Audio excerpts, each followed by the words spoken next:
engraçada e bizarra, não é?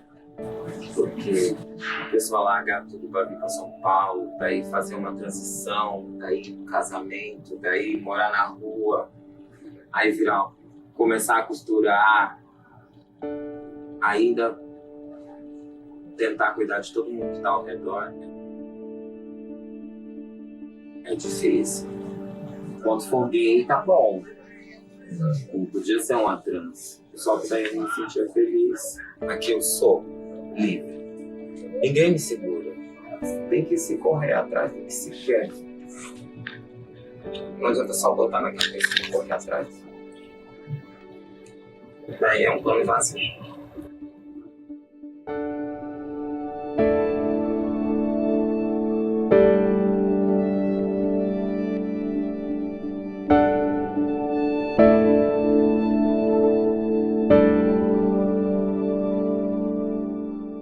A minha avó me chamava de Joy quando eu era criança. Até hoje, na verdade, ela me chama de Joy. Aí eu peguei, em vez de eu colocar Joy, eu tirei o E e coloquei o H, daí ficou Joy. Aí eu achei melhor assim, pra lembrar dela mesmo, que ela é bem... Ela é uma senhora bem gente boa. Eu fui super protegida pela minha família, entendeu? E eu sou do Paraná. Minha cidade é um ovo, tem 100 mil habitantes. A escola, ela é cruel, né? A escola, infelizmente, ela é cruel quando você tem uma opção diferenciada, quando você é diferente das outras crianças, pra calar. Então, todo mundo no colégio ria da minha cara, até os professores. Aí meu pai me tirou da escola, colocou na escola particular. Não adiantou nada ser a mesma coisa. Eu me sentia feliz como eu era, entendeu? Eu não gostava muito da pessoa que eu era. Eu não tinha, assim, uma liberdade de me expressar. Não tinha vontade de conversar com todo mundo. Eu vivia praticamente isolada. Eu fugi de casa, eu fui embora, eu fui trabalhar em prostituição, eu fui presa. Aconteceu coisinhas. Daí, com 21 anos, eu falei, eu vou virar trans, mas eu vou me afastar. Aí eu me afastei e fui para Minas Gerais. Fui morar em Minas Gerais. Eu fui para Belo Horizonte. Eu estava estudando. Eu saí da cadeia e eu fui terminar meus estudos. Aí, quando eu terminei o terceiro ano, eu fiz o Enem. E eu passei e ganhei uma bolsa de estudos. Eu parei assim, falei, não, eu preciso dar um rumo. Porque a minha família, todo mundo tem um diploma. Então não era justo eu ser a única pessoa que não tinha. Não foi cobrança da minha mãe, foi uma cobrança minha. Aí eu escolhi o curso de gastronomia. E esse curso só tinha vaga para ele em Minas Gerais, na Universidade Federal de Minas Gerais. Aí eu fui para lá estudar. Maravilhoso os 4 anos que eu estudei. Eu sinto falta. Eu viajei. Na faculdade eu fui para Manaus. Eu fui para Belém do Pará. Eu fui para o Maranhão, para São Luís. Eu fiz muita coisa boa. Foi bom, foi um tempo assim que me fez bem. Eu fiz igual eu sempre faço. Eu joguei tudo para cima e fui embora. Era minha mãe me cobrando porque ela estava doente. Meu pai estava começando a ficar doente nessa época. E ninguém sabia. Aí eu voltei para o Paraná. Para o meu pai foi mais fácil, para minha mãe é mais difícil. Ela vai se acostumando, mas ela não me chama de jogo. Ela faz o que eu posso. Quando ela fala meu nome, eu finjo que não escuto. Aí ela fala uma vez, ela fala 2, ela fala 3, eu continuo fingindo que estou escutando. Aí ela fala jogo, aí eu olho. Quando for gay, tá bom.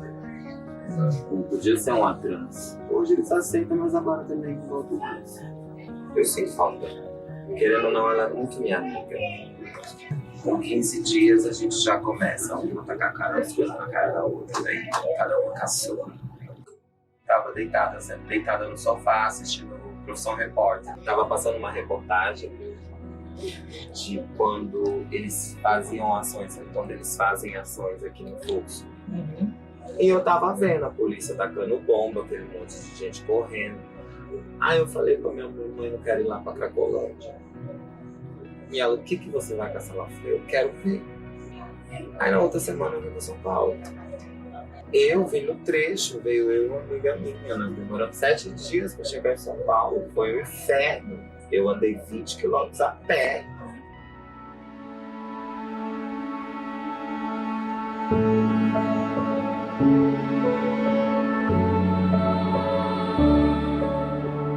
São Paulo é uma cidade imensa. As pessoas não têm tempo para parar para olhar a tua vida. Cada um tem que cuidar da sua vida. E as pessoas não ligam da maneira que você é. Nossa, São Paulo me ensinou a viver. As pessoas, elas não são os meus inimigos. É que cada um tem que seguir o seu fluxo de vida.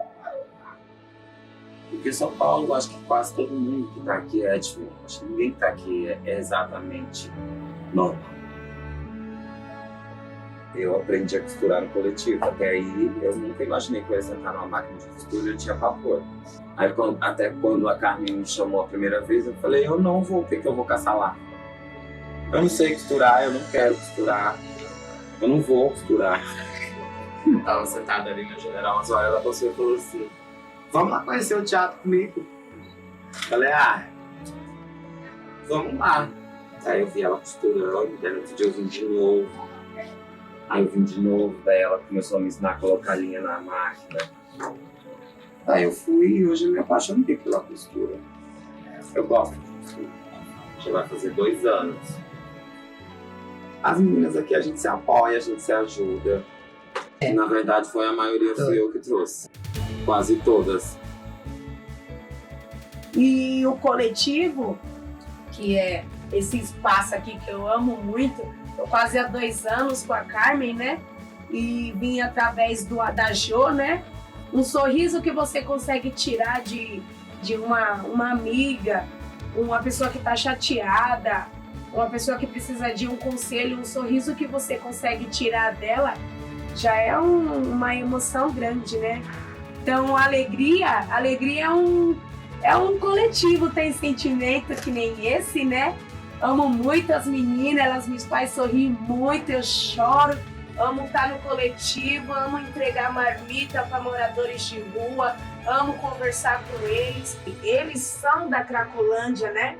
E nós quer cuidar deles. Então a gente fazia uma unha, uma trança. Então o pessoal que é rejeitado da Cracolândia, a gente estamos aí para dar amor. Eu acho que, na verdade, o coletivo ele se tornou uma família.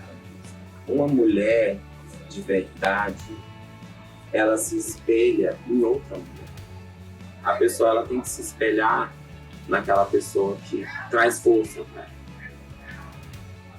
O teatro em si já é um espaço de como é que fala? É um espaço de cultura fora dos padrões de cultura de São Paulo.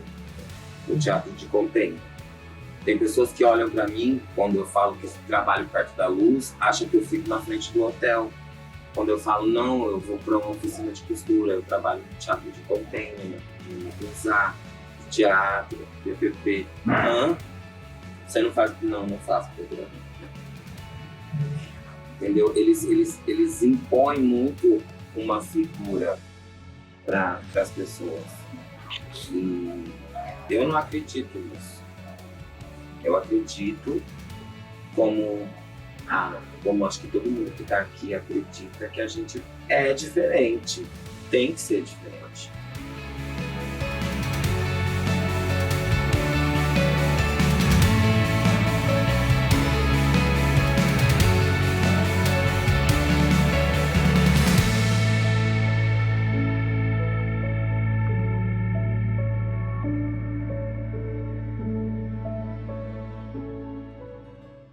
Veio as meninas do Sesc aqui ensinar a gente a fazer moletom. Só que os moletom era estampado com essa tinta aqui, que é tinta de tecido e fita crepe. Isso daqui é fita crepe. E nisso eu comecei a Carmen para ajudar mais meninas, porque o coletivo não tinha vaga para agregar mais gente, porque querendo ou não a gente não recebe a ajuda do governo, então a gente tem que se virar. Na verdade, ela se vira. Aí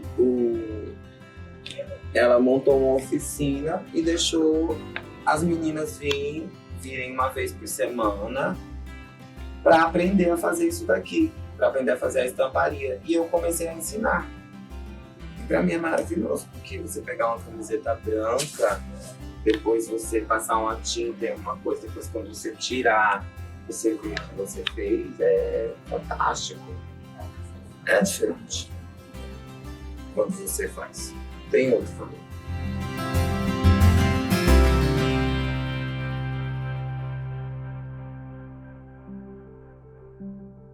Porque se ela tá perdendo tanto tempo dela cuidando da minha vida, a vida dela deve ser uma bosta.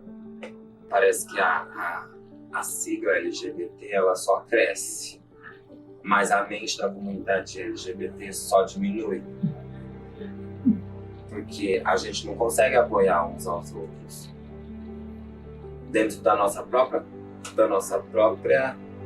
comunidade, há preconceito. A gente quer respeito, a gente quer visibilidade. Aí quando a gente tem a chance de mostrar, me desculpa, acho que vou ficar até meio bravo, mas quando a gente tem a chance de mostrar tudo isso, a gente vai e faz uma parada gay, onde as pessoas andam nuas. Aí a gente só se esquece, tem criança, tem famílias, tem outras pessoas que não sejam obrigadas a ver, ou que não sei o que achem interessante, que achem legal, mas eu acho que uma parada gay para comemorar o orgulho LGBT, ela tem que ser feita em prol daquelas que morreram, daquelas pessoas que não estão mais aqui, que sofreram. Não é um show.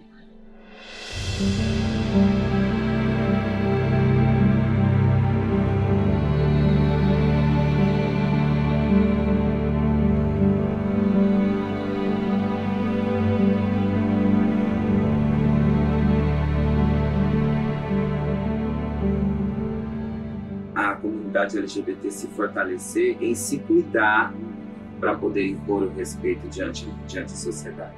Se nós mesmos começasse a olhar um para o outro e ver que cada um tem uma diferença, mas que se todo mundo se apoiar, a coisa funciona, eu acho que daria certo.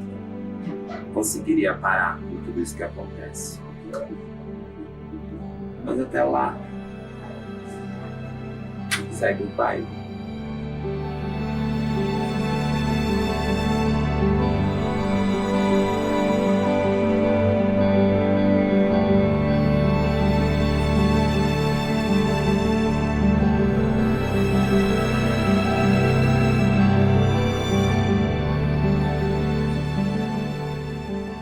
Eu diria que eu corro atrás daquilo que eu quero.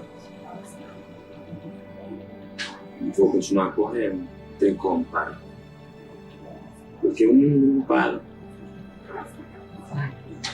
Nada vai parar se eu parar.